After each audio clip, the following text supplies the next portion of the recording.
Has anyone ever told you that the reason you're single is because your expectations are too high, and if you don't want to die alone, that you should really lower them? No, just me. I had a family member tell me that once. And then they acted shocked when I told them I was in therapy. It's like, yeah, I'm in therapy because of you.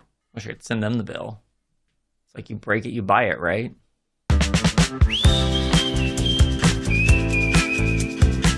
Hello friends, Scott here. I've been working with my therapist on a way to reframe the way I think, which turns out to be very difficult to change the way that you've learned to talk to yourself over the course of your entire life.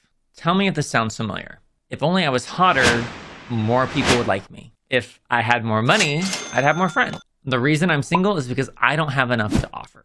If you can relate to any of that, then let's dive in and change the narrative. Because, spoiler alert, I've had all of those thoughts, and they've done nothing but cause self-loathing and low self-esteem. Story time. A few weeks ago, I went on a first date, and it went well. And so we went on a second date. And at the end of the second date, there was a kiss. For the rest of that night, I allowed myself to feel excited and hopeful. And then the next day he texted me that he had a great time, but he did not want to go out again, which is totally fine. That's the point of dating, is getting to know someone and seeing if you want something more with that person.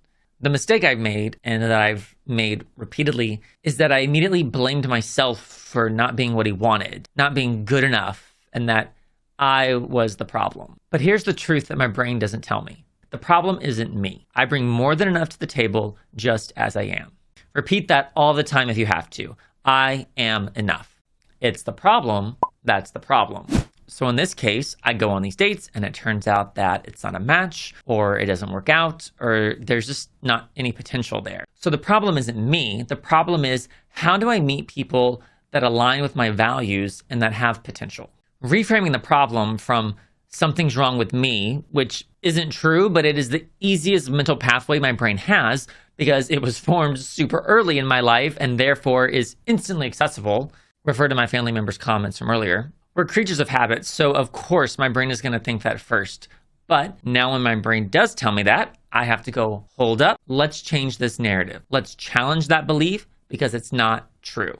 And it takes a lot of work. But by doing that and consciously fighting the way my brain wants to think, I am slowly tearing down this dominant and sabotaging belief, and I'm building up a newer, kinder, truer one in its place.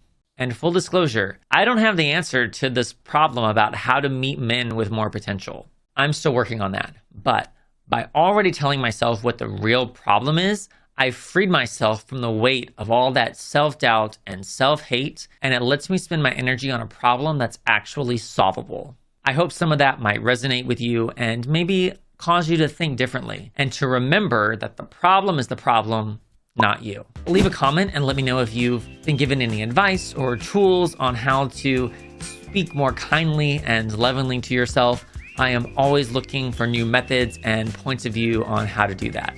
If you liked this video, please press that subscribe button. That will also notify you when my next video goes up.